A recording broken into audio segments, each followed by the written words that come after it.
প্লাস্টিকের জিনিসপত্র তৈরির কারখানায় বিধ্বংসী আগুন লাগার ঘটনায় আতঙ্ক ছড়ায় সাঁকরাইলের ধুলাগড়ে।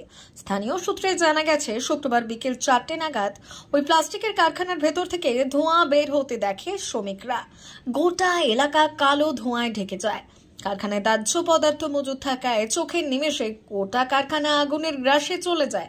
প্রাথমিকভাবে কারখানার শ্রমিকরা আগুন নেভানোর চেষ্টা করে। পরে খবর পেয়ে প্রথমে দমকলের 4টি ইঞ্জিন, পরে আরো 11টি ইঞ্জিন ঘটনাস্থলে পৌঁছে আগুন নেভানোর কাজে হাত লাগায়।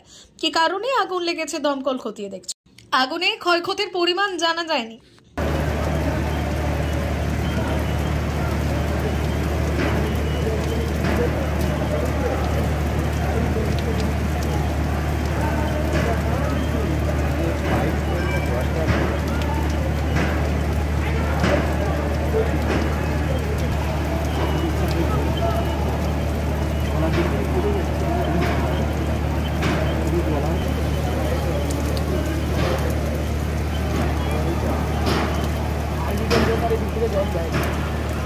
এই